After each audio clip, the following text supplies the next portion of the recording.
Hello दोस्तों, आप सभी का हमारे यूट्यूब चैनल स्टडी आपके साथ में स्वागत है। आज हम लोग 26 of January to 31 of January तक के सारे इंपॉर्टेंट करंट अफेयर्स को डिस्कस करने वाले हैं। जैसा कि आप सभी को पता है, ये पूरी current affair series totally exam oriented है और इस पूरी करंट अफेयर सीरीज में हम लोग मध्य प्रदेश, इंडिया और वर्ल्ड की सारी इंपॉर्टेंट न्यूज को कवर करते हैं। ये पूरी करंट अफेयर सीरीज आपको various competitive exams like state, PSC, MP Patwari, SSC और रेलवे पुलिस एग्जाम या अदर कोई भी कॉम्पिटिटिव एग्जाम हो जिनमें करंट अफेयर्स एक महत्वपूर्ण सब्जेक्ट हो, या ऐसे एग्जाम जिनमें करंट अफेयर्स आता हो, ऐसे सभी एग्जाम्स में ये करंट अफेयर सीरीज आपके लिए बहुत ही ज्यादा हेल्पफुल होने वाली है। और अगर आपको इस पूरी वीडियो का पीडीएफ चाहिए तो आप स्टडी आपके साथ नाम के टेलीग्राम ग्रुप से ज्वाइन होकर वहां से आप इसे आसानी से एक्सेस कर सकते हैं, जिसकी लिंक आपको डिस्क्रिप्शन में भी मिल जाएगी। तो ऐसे सभी साथी जो पहली बार इस वीडियो को देख रहे हैं उनको मैं बता दूं, तो अभी जो हम लोग डिस्कस करने वाले हैं वो है हमारा क्विक रिवीजन, यानी प्रीवियस लेक्चर का क्विक एनालिसिस। हमने किन किन टॉपिक्स को देखा था उसको हम लोग जल्दी से रिकैप करने वाले हैं। चलिए बात करते हैं क्विक रिवीजन की। तो क्विक रिवीजन में हमारा फर्स्ट टॉपिक था, आईआईटी मद्रास ने रिसेंटली डेवलप किया है एक ऑपरेटिंग सिस्टम। वो ऑपरेटिंग सिस्टम कौन सा है? Mobile operating system. Detail information operating system के बारे में मैंने आपको प्रीवियस लेक्चर में दी है। अगर आपको पूरी इंफॉर्मेशन चाहिए तो आप प्रीवियस लेक्चर को देखिए और वहां से आपको चीजें आसानी से समझ में आ जाएंगी। तो आईआईटी मद्रास ने रिसेंटली डेवलप किया है एक ऑपरेटिंग सिस्टम। उस ऑपरेटिंग सिस्टम का नाम क्या है? तो उस ऑपरेटिंग सिस्टम का नाम है भारत ओएस या भार ओएस। ठीक है, भरोस आप बोल सकते हो। इंडिया का इंडिजीनियस मोबाइल ऑपरेटिंग सिस्टम जो कि भारत को यानी इंडिया को आत्मनिर्भर बनाता है ऑपरेटिंग सिस्टम के मामले में। इसके अलावा मैंने आपको बताया था एक और ऑपरेटिंग सिस्टम जो कि लैपटॉप के लिए डेवलप किया गया था भारत के द्वारा, और उसे डेवलप किया था सी डैक पुणे ने डेवलप किया था। उस ऑपरेटिंग सिस्टम का नाम क्या था? तो उस ऑपरेटिंग सिस्टम का नाम था बॉस। ठीक है, तो ये वाली बातें आपको ध्यान रखनी है। चलिए बात करते हैं नेक्स्ट न्यूज की। हमारी नेक्स्ट न्यूज थी, Wayanad becomes the first district in country to provide basic document to all tribal। मैंने आपको बताया था कि वायनाड जो कि केरल राज्य की एक डिस्ट्रिक्ट है, ये पहली डिस्ट्रिक्ट है पूरे देश की जिसने सभी ट्राइबल्स को बेसिक डॉक्यूमेंट प्रदान करवाए हैं या बेसिक डॉक्यूमेंट्स उनके बनवाए हैं या कंप्लीट करवाए हैं। सपोज मान लेते हैं किसी ट्राइब्स में किसी पर्सन का सिर्फ आधार कार्ड बना हुआ है, उसका पैन कार्ड नहीं बना हुआ है, तो अब क्या करेंगे? तो जो इस कैंप यहाँ पर वेनाड डिस्ट्रिक्ट में एक कैंपेन की सहायता से उसका पैन कार्ड बनवाएंगे, और अगर पैन कार्ड भी बना हुआ है तो वोटर आईडी बनवाएंगे, ठीक है, या वोटर कार्ड बनवाएंगे। इसके अलावा राशन कार्ड का नाम भी आपने सुना होगा, तो राशन कार्ड बनवाया जाएगा। तो इस तरह के डिफरेंट बेसिक डॉक्यूमेंट्स बनवाए जा रहे हैं एडमिनिस्ट्रेशन के द्वारा एक कैंपेन चलाकर। उसके बारे में मैंने आपको ऑलरेडी बताया था, एबीसीडी कैंपेन या एबीसी कैंपेन, ठीक है। तो इस तरह से आपको ध्यान रखना है।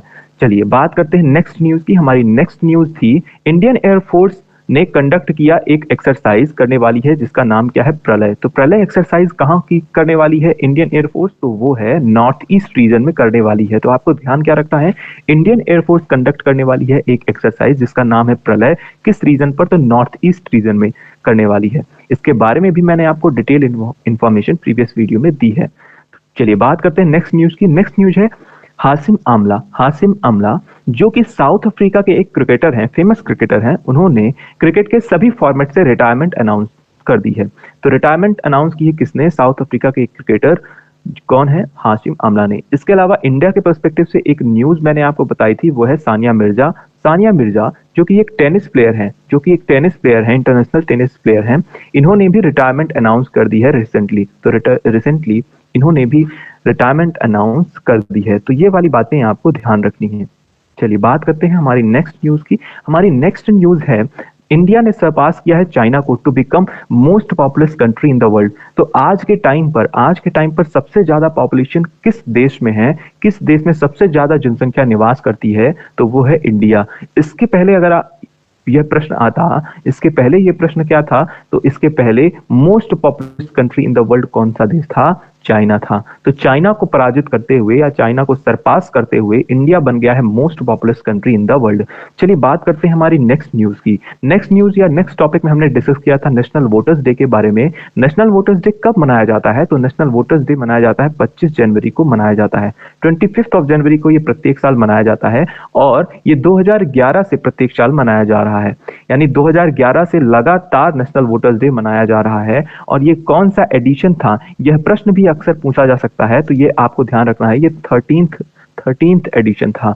ठीक है, तो 13th एडिशन था नेशनल वोटर्स डे का। तो 25 जनवरी को आपको ध्यान रखना है नेशनल वोटर्स डे मनाया जाता है। और इसकी थीम भी मैंने आपको बताई थी। इसकी थीम क्या थी? इसकी थीम थी nothing like voting I vote for sure. Nothing like voting, nothing like voting I vote for sure, I vote for sure, I vote for sure. ठीक है, तो ये थीम थी। तो आपको ये दोनों चीजें ध्यान रखनी है। चलिए बात करते हैं, अगर आपको इस पूरी बारे में या इस पूरे टॉपिक के बारे में आपको सारी जानकारी चाहिए तो आप प्रीवियस वीडियो से देखिए, जैसा कि मैं आपको कई बार बोल चुका हूं। चलिए बात करते हैं नेक्स्ट न्यूज की। नेक्स्ट न्यूज हमने क्या देखी थी कि Chris Hipkins becomes the new prime minister of New Zealand. तो न्यूजीलैंड के नए प्राइम मिनिस्टर बन गए हैं कौन? Chris Hipkins. तो आपको इनका नाम ध्यान रखना है, क्रिस हिपकिंस, जो कि नए प्राइम मिनिस्टर बन गए हैं न्यूजीलैंड के।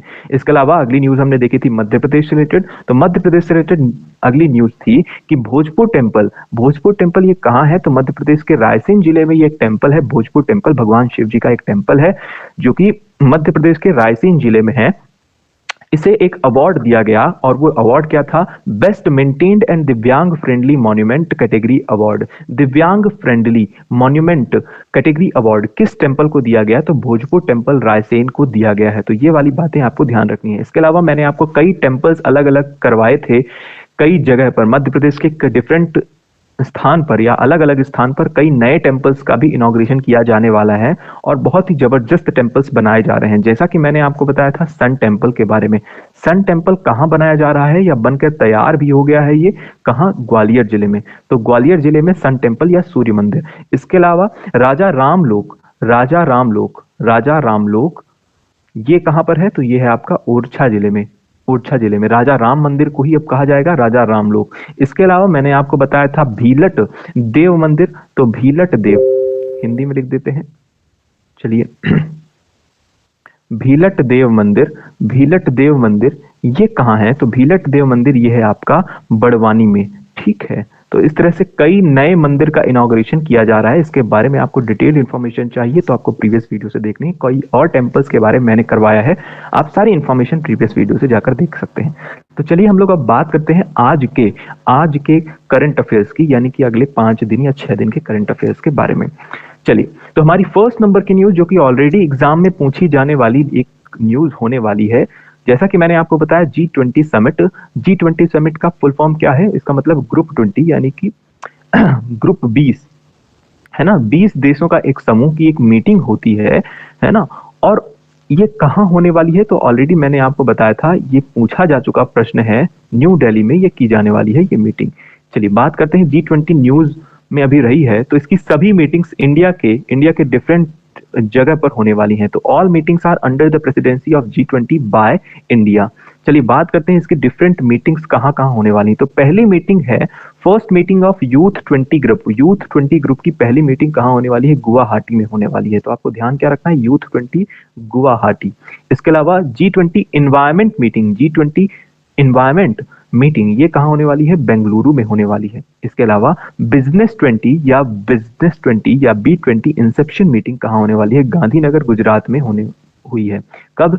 22 से 24 जनवरी के बीच में हुई है, 22 से 24 जनवरी। इसके अलावा think meeting Bhopal, think meeting Bhopal ये ऑलरेडी हो चुकी है। ये मीटिंग G20 समिट के अंतर्गत, G20 मीटिंग के अंतर्गत एक मीटिंग है ये, जिसे नाम दिया गया है थिंक 20 मीटिंग। कहाँ हुई? भोपाल में। तो ये प्रश्न ऑलरेडी पूछा जा सकता है कि G20 के अंतर्गत थिंक 20 मीटिंग कहाँ ऑर्गेनाइज की गई? तो ये भोपाल में ऑर्गेनाइज की गई 16-17 जनवरी को। ठीक है, इसके अलावा secretariat for science 20 meeting IISC Bengaluru में होने वाली है। इसके अलावा G20 मीटिंग पुडुचेरी में होने वाली है 31 जनवरी को। तो इस तरह से आपको इसमें ध्यान क्या रखना है? तो ऑलरेडी मैंने स्टार कर दिया है। आपको ध्यान रखना है मध्य प्रदेश के पर्सपेक्टिव से, क्योंकि आप तैयारी कर रहे हो इसलिए आपको ध्यान रखना है first meeting of youth 20 group Guwahati. तो ये एक चीज आप ध्यान रख सकते हो। इसके अलावा आप थिंक 20 मीटिंग को ध्यान रख सकते हो। ये दोनों चीजें अलग हैं अपने आप में, इस वजह से इंपॉर्टेंट है। ठीक है, चलिए बात करते हैं अगली चीज की। तो अगली चीज है the American Indian foundation has inaugurated India's first stem innovation and learning centre. पहला, इंडिया का पहला stem innovation and learning centre SILC इन चेन्नई तमिलनाडु। एक सिर्फ मात्र फैक्ट है, आपको ध्यान रखना हो तो रख सकते हैं। चलिए बात करते हैं अगली चीज की। तो government renames Delhi's Mughal Gardens as Amrit उद्यान।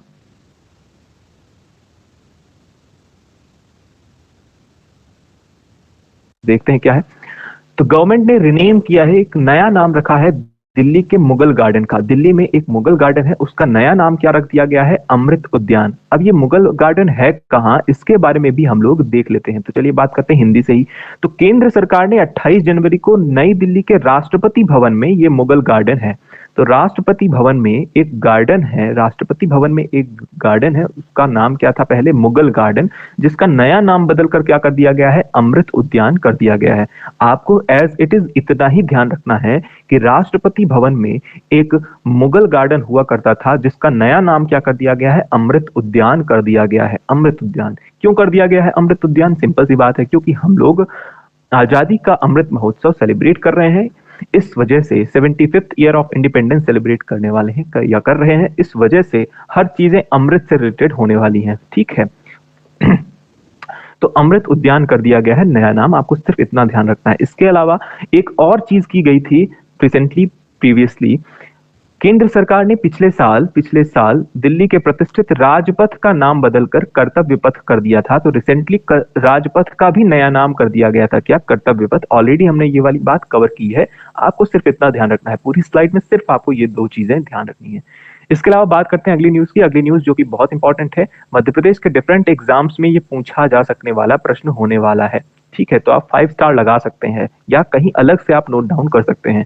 मध्य प्रदेश के चीफ मिनिस्टर शिवराज सिंह चौहान जी ने रिसेंटली लॉन्च की है नई स्कीम। उसका नाम क्या है? उसका नाम है लाडली बहिना योजना।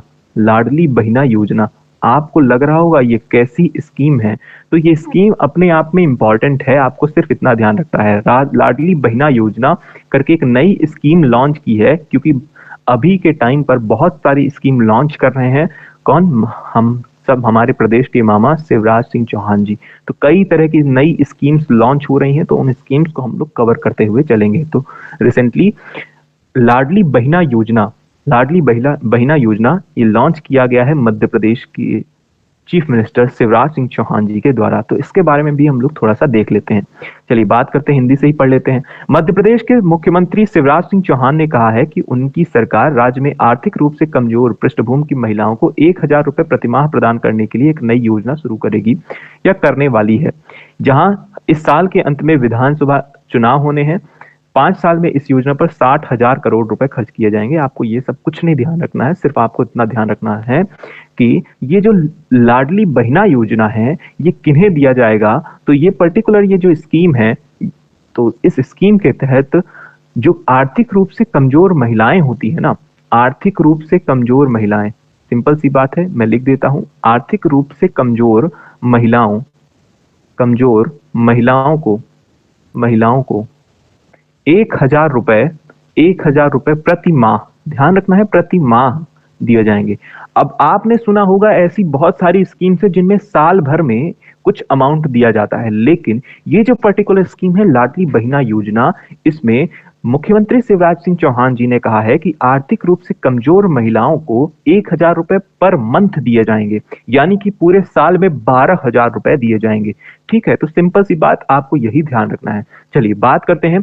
तो बिल्कुल नर्मदा जयंती के मौके पर यह घोषणा की थी, सिंपल सी बात है, आपको ध्यान रखना है। नर्मदा जयंती रिसेंटली मनाई गई जबलपुर में।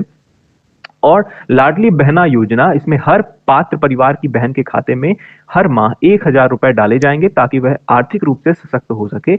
यानी महिलाओं को प्रति वर्ष 12,000 रुपए मिलने वाले हैं, तो महिलाएं खुश हो सकती हैं, सिंपल सी बात। चलिए बात करते हैं अगली न्यूज की। अगली न्यूज जो कि अपने आप में बहुत इंपॉर्टेंट है, और इतनी इंपॉर्टेंट है कि किसी ना किसी एग्जाम में जरूर पूछी जा सकती है। तो दो चीजें बहुत इंपॉर्टेंट है आज की अभी तक की हमारी स्टडी में। तो हमने प्रीवियस वाली न्यूज देखी लाडली बहना योजना, जो कि मध्य प्रदेश के डिफरेंट एग्जाम में पूछी जा सकती है। और अगली चीज है ब्रिक्स, इसके बारे में भी पूछा जा सकता है और अक्सर आता ही है डिफरेंट एग्जाम्स में। तो साउथ अफ्रीका रिसेंटली होस्ट करने वाली है 15th ब्रिक्स समिट को। तो ब्रिक्स समिट में 5 देश आते हैं। ब्रिक्स समिट एक मीटिंग है 5 देशों की, ठीक है। तो 5 देशों की एक मीटिंग है, जिसमें अगस्त 2023 में ये मीटिंग कहां होने वाली है? तो साउथ अफ्रीका में होने वाली है। तो साउथ अफ्रीका होस्ट करने वाला है 15th ब्रिक्स समिट को।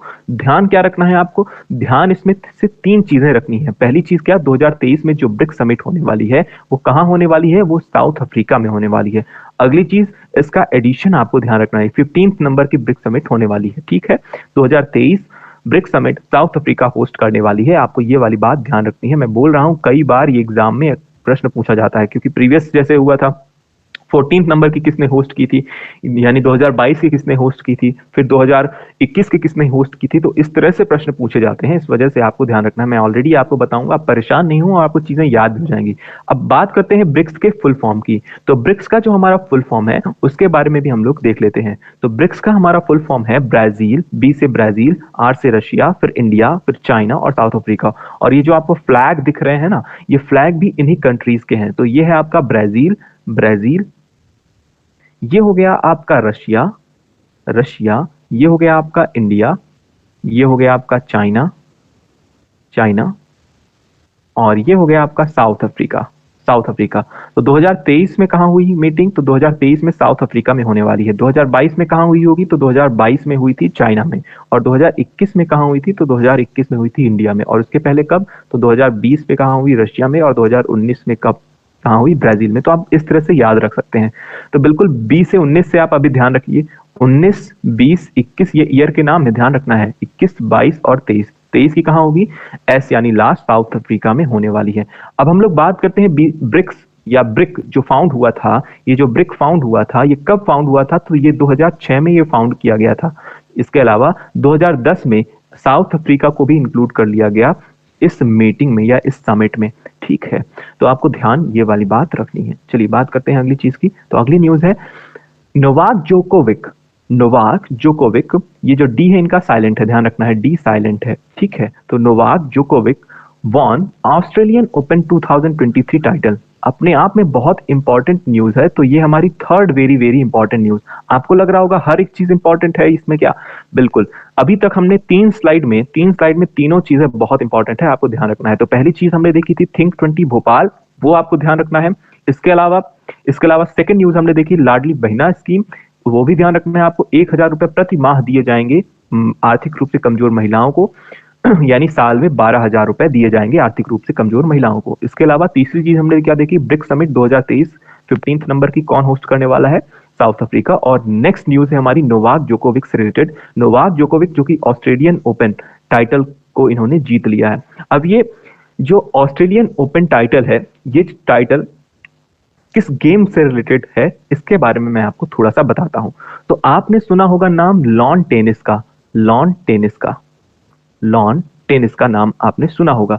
इस लॉन टेनिस में ग्रैंड स्लैम्स होते हैं, ग्रैंड स्लैम होते हैं, ग्रैंड स्लैम होते हैं। और इस ग्रैंड स्लैम में 4 प्रतिस्पर्धाएं होती हैं, या आप ऐसा बोल सकते हैं 4 तरीके के टूर्नामेंट होते हैं, 4 टूर्नामेंट होते हैं। मैं आपको डिटेल में बता रहा हूं। ये ऑस्ट्रेलियन ओपन कई बार आप लोगों को नहीं समझ में आता है, या कई लोगों को नहीं समझ में आता है। तो लॉन टेनिस एक गेम हो गया, इसके अंतर्गत एक ग्रैंड स्लैम होता है, और इस ग्रैंड स्लैम के अंतर्गत 4 टूर्नामेंट होते हैं, ठीक है। और ये टूर्नामेंट किस खेल से एसोसिएटेड है, तो लॉन टेनिस से एसोसिएटेड है, या फिर आप टेनिस से बोल सकते हैं, ठीक है। अब हम लोग बात करते हैं ये इन टूर्नामेंट के बारे में। तो ये टूर्नामेंट 4 अलग अलग देशों में होते हैं। तो पहला जो टूर्नामेंट है वो है आपका Australian open, Australian open tournament, Australian open tournament. उसके अलावा आपका सेकंड टूर्नामेंट है वो क्या है, French open, French open tournament. इसके अलावा थर्ड जो टूर्नामेंट है वो क्या होता है, तो थर्ड टूर्नामेंट है आपका विंबलडन, विंबलडन, विंबलडन टूर्नामेंट। इसके अलावा फोर्थ नंबर का क्या होता है, यूएस ओपन, यूएस ओपन। तो इस तरह से 4 टूर्नामेंट होते हैं, 4 टूर्नामेंट होते हैं लॉन टेनिस गेम। इसमें से ऑस्ट्रेलियन ओपन टूर्नामेंट में, ऑस्ट्रेलियन ओपन टूर्नामेंट में नोवाक जोकोविक ने जीत लिया है टाइटल। तो ऑस्ट्रेलियन ओपन टूर्नामेंट का टाइटल 2023 का टाइटल किसने जीता है, नोवाक जोकोविक ने जीता है। ये एक प्लेयर है जिनकी इमेज आपको यहाँ पर दिख रही है, ठीक है। तो ये वाली बातें आपको ध्यान रखनी है। मैं इन सबको इरेज कर रहा हूँ, ये सारी चीजें आप नोट डाउन कर सकते हैं। अब हम लोग इनके बारे में थोड़ा सा डिटेल में डिस्कशन कर लेते हैं। तो चलिए देखते हैं नोवाक जोकोविक के बारे में। ये जो नोवाक जोकोविक हैं, ये सर्बिया के एक प्रोफेशनल टेनिस प्लेयर हैं। तो ध्यान क्या रखना है आपको, जोकोविक किस कंट्री के टेनिस प्लेयर है, तो सर्बिया के एक प्रोफेशनल टेनिस प्लेयर हैं। और इन्होंने रिसेंटली जीता है Australian open title for the 10th time. आप सोच रहे हैं क्या, अगर आप सोच रहे हैं कि पहली बार जीता है, तो ऐसा नहीं है, 10वीं बार जीता है। हम लोग यहाँ पर आप सोचते हो कि कोई एक बार नहीं जीत पाता है, ये लगातार 20 बार जीत चुके हैं, सॉरी 10 बार जीत चुके हैं। इसके अलावा इन्होंने 22 ग्रैंड स्लैम टाइटल को जीता है, 22 ग्रैंड स्लैम टाइटल। अब ग्रैंड स्लैम के अंतर्गत मैंने आपको 4 बता दिए हैं, तो टोटल इन्होंने कितने ग्रैंड स्लैम टाइटल जीते हैं, तो total number of grand slam title इनके पास कितने हैं, 22। इसके अलावा आपको और क्या ध्यान रखना है, आपको ये भी ध्यान रख सकते हो आप कि जोकोविक जो है वो फर्स्ट ऑस्ट्रेलियन ओपन टाइटल इन्होंने कब जीता था, 2008 में जीता था। और उसके बाद आप कंसेक्यूटिव ईयर आप देख सकते हो, 2011, 2012, 13, 15, 16, 19, 20, 21 और 23, इस तरह से टोटल इनके पास 10 ऑस्ट्रेलियन ओपन टाइटल है, ऑस्ट्रेलियन ओपन टाइटल है। इसके अलावा अगर दो चीजों में अगर आपको कंफ्यूजन हो रहा है, तो ग्रैंड स्लैम टाइटल जैसा कि मैंने आपको बता दिया, ग्रैंड स्लैम में 4 टूर्नामेंट होते हैं, जबकि ऑस्ट्रेलियन ओपन उन्हीं ग्रैंड स्लैम टाइटल्स में एक टूर्नामेंट है। ठीक है, तो टोटल ऑस्ट्रेलियन ओपन टाइटल कितने जीते हैं, तो 10 जीते हैं। किसने, नोवाक जोकोविक ने। ठीक है, जो कि सर्बिया के एक प्रोफेशनल टेनिस प्लेयर है। नाउ नेक्स्ट न्यूज है हमारी, ये भी बहुत इंपॉर्टेंट है। अब आप बोलोगे सारी चीजें इंपॉर्टेंट है क्या, बिल्कुल इंपॉर्टेंट है, सारी स्लाइड बहुत इंपॉर्टेंट है। चलिए बात करते हैं, ये जो WEF जेंडर गैप रिपोर्ट है, इसमें कुछ चेंजेस हुए हैं और इसमें इंडिया की रैंक क्या रही है, इसके बारे में भी हम लोग डिस्कस करने वाले हैं। चलिए बात करते हैं, WEF का फुल फॉर्म क्या है, तो world economic forum will take into account the participation of women at the panchayat level to rank countries in the future global gender gap report। World economic forum ने एक report जारी की या एक score card जारी किया, जिसमें जिसमें ये क्या देखते हैं, ये देखते हैं जेंडर गैप कितना है, मतलब किस देश में जेंडर्स के बीच में, यानी मेल और फीमेल्स के बीच में, या ट्रांसजेंडर, ये तीनों अगर आप कैटेगरी को ले लें तो इनके बीच में गैप कितना है। अब ये गैप क्या है, गैप का मतलब है, आप ऐसा समझ सकते हैं कि गैप का मतलब यानी लोअर लेवल से हाई लेवल्स तक में 50-50 पार्टिसिपेशन है या बहुत कम पार्टिसिपेशन है किसी एक ग्रुप का। आप क्या कह सकते हैं, जेंडर बेसिकली अगर आप बात करें तो जेंडर 2 होते हैं, आप सभी को पता है, मेल और फीमेल। ठीक है, आप अगर हम बात करते हैं इंडिया के पर्सपेक्टिव से, तो इंडिया में जो मोस्ट ऑफ हाई पोस्ट हैं या सबसे ज्यादा भागीदारी देश में सबसे ज्यादा भागीदारी देते हैं या देश को बनाने में या उसकी इकोनॉमी को बूस्ट करने में, वो है मेल। यानी मेल्स यहाँ पर सबसे ज्यादा लोग काम करते हैं, यानी कि मेल जो जेंडर है वो सबसे ज्यादा काम करता है, जबकि फीमेल जेंडर ज्यादा एक्टिव नहीं है, ज्यादा सोशलाइज्ड नहीं है आज के टाइम पर भी। ठीक है, तो आप ऐसा बोल सकते हैं। तो इस वजह से इनके बीच में एक गैप क्रिएट हो गया कि मेल जो हाईली डोमिनेटेड हो गए हैं, हाईली डोमिनेटेड, आप देख लो पार्लियामेंट में कितने सारे मेल मेंबर हैं, जबकि फीमेल की संख्या बहुत कम है। बिल्कुल इसी तरह से तो एक गैप क्रिएट हो गया, और इन्हीं गैप को ध्यान में रखते हुए एक रिपोर्ट जारी करता है कौन, वर्ल्ड इकोनॉमिक फोरम। ठीक है, इसमें इंडिया की रैंक क्या रही है, तो इसमें इंडिया की रैंक रही है 135, ध्यान रखना है 135 रैंक रही है ग्लोबल जेंडर गैप इंडेक्स में। तो ग्लोबल जेंडर गैप इंडेक्स में इंडिया की रैंक क्या रही है, 135 आउट ऑफ कितना, तो 146 यानी 146। तो 146 देशों में इंडिया की रैंक क्या रही है, 135 रही है। ये वाली बात आपको ध्यान रखनी है, सिर्फ इतना ही आपको ध्यान रखना है। तो जेंडर स्कोर, मुझे उम्मीद है कि आपको समझ में आया होगा। जेंडर गैप मतलब कि मेल और फीमेल के बीच में कितना गैप, नहीं समझ में आया तो एक बार और मैं आपको बताता हूं कि high level to lower level आप क्या देखते हो, आप ये देखते हो कि कितनी ज्यादा महिलाएं हैं और कितने लोग मेल हैं। अगर मेल 50% हैं और फीमेल भी 50% है तो इनके बीच में गैप नहीं है। लेकिन अगर मेल 70% है और फीमेल 30% है, या फिर मेल 30% है या फीमेल 70% है, तो इनके बीच में कोई गैप क्रिएट हो गया। तो ये वाली बातें आपको ध्यान रखनी है। हालांकि ये सारी टेक्निकलिटी वाली चीजें हैं, आपको इतना नहीं ध्यान रखना है, सिर्फ इतना ध्यान रखना है जेंडर गैप इंडेक्स में इंडिया की रैंक क्या रही है, 135 रही है। ठीक है, और इंडिया क्या करना चाहेगा, क्योंकि इंडिया में फीमेल यानी महिलाओं की भागीदारी सबसे कम है, इस वजह से महिलाओं की भागीदारी को इंप्रूव करने के लिए वो पंचायत लेवल से वो सारी चीजों को अच्छा करेगा और वुमेन्स का पार्टिसिपेशन बढ़ाएगा, कहां, एडमिनिस्ट्रेशन में भी। चलिए बात करते हैं कि ये फाउंड कब हुआ, तो ये फाउंड हुआ, ये जो पर्टिकुलर फोरम है ये फाउंड क्या कब हुआ, तो 1971 में 24 जनवरी को by German engineer and economist Klaus Schwab. ठीक है, लॉस शॉब। तो ये वाली बातें आपको ध्यान रखनी है, सिर्फ आपको इसमें इतना ध्यान रखना है कि ग्लोबल जेंडर गैप इंडेक्स में इंडिया की रैंक क्या रही है, इंडिया की रैंक रही है 135। या 135 रैंक रही है। अगर हम लोग बात करें इसमें फर्स्ट रैंक किसकी रही है, तो फर्स्ट रैंक रही है आइसलैंड की। आइसलैंड की, आइसलैंड में सबसे कम जेंडर गैप है, सबसे कम जेंडर गैप आप देख रहे हो कितना कम है, 0.908% है। जबकि सेकंड रैंक रही है फिनलैंड की, फिनलैंड में भी जेंडर गैप बहुत कम है, 0.8, 0.860। ठीक है, तो आपको इस तरह से चीजें ध्यान रखनी है। तो दो चीजें आप इससे ध्यान रख सकते हो कि जेंडर गैप इंडेक्स में इंडिया की रैंक क्या रही है, तो इंडिया की रैंक आप ध्यान रख सकते हो 135th आउट ऑफ 146। तो यही वाली बात आपको ध्यान रखनी है। ठीक है, इसके अलावा फर्स्ट रैंक किसकी रही है, तो फर्स्ट रैंक रही है आइसलैंड, सेकंड रैंक रही है फिनलैंड। चलिए बात करते हैं अगली न्यूज की। अगली न्यूज है इंडिया ने रिसेंटली जीता है inaugural women's under 19 T20 world cup title. ये जो न्यूज है ना, अपने आप में एक ऐतिहासिक न्यूज है, क्योंकि पहली बार ऐसा हुआ है। तो पहली बार इंडिया ने जीता है वुमेन्स अंडर 19, वुमेन्स अंडर 19 ध्यान रखना है, women's under 19 T20 world cup title पहली बार इंडिया के हाथ आया है। इस वजह से आपको ये वाली बात ध्यान रखनी है, इंपॉर्टेंट है। और ये कहाँ हुआ ये आप ध्यान रख सकते हैं। तो under 19 T20 world cup title जो वुमेन्स का है, ये कहाँ हुआ, साउथ अफ्रीका में हुआ। और इंडिया ने पहली बार जीता है, इंग्लैंड को हराया है। तो इंग्लैंड को हराकर पहली बार ये टाइटल जीता है भारत ने। और प्लेयर ऑफ द मैच कौन रही हैं, तो तिताज साधु रही हैं इंडिया की तरफ से प्लेयर ऑफ द मैच। ठीक है, तो ये वाली बात आपको ध्यान रखनी है। चलिए बात करते हैं अगली न्यूज की। तो अगली न्यूज क्या है अच्छा, एक न्यूज और आप इसमें ध्यान रख सकते हैं, जो कि मुझे आ रही है, जो कि इसमें नहीं मेंशन्ड है। तो आपको ध्यान रखना है यहाँ इनके कैप्टन के बारे में। तो कैप्टन कौन थी, तो कैप्टन थी शेफाली वर्मा, शेफाली वर्मा। ठीक है, शेफाली वर्मा, ये वाली बात आप ध्यान रख सकते हैं। चलिए बात करते हैं अगली न्यूज की। अगली न्यूज है construction of Bajrang Setu to be completed by July 2023। तो ये बजरंग सेतु का निर्माण कहाँ किया जा रहा है, तो ये वाली बात आपको ध्यान रखनी है। ये जो बजरंग सेतु या एक पुल है, यह एशिया का दूसरा और देश का पहला केबल सस्पेंशन ब्रिज है। बजरंग सेतु कहाँ स्थित है, ये ऋषिकेश उत्तराखंड में बनाया जा रहा है। ऑलमोस्ट कंस्ट्रक्शन इसका कंप्लीट हो चुका है, बस इसे चालू करना बाकी है। ठीक है, तो जुलाई 2023 तक इसका कंस्ट्रक्शन पूरा हो जाएगा। यह पुल 90 साल पुराने प्रसिद्ध लक्ष्मण झूला के बगल में आ रहा है। तो आपको पता होगा, क्योंकि इसके पहले लक्ष्मण झूला ऋषिकेश उत्तराखंड में एक पुल था, और उसे क्योंकि वो डैमेज हो गया था, इस वजह से उसे 2022 में बंद कर दिया गया था।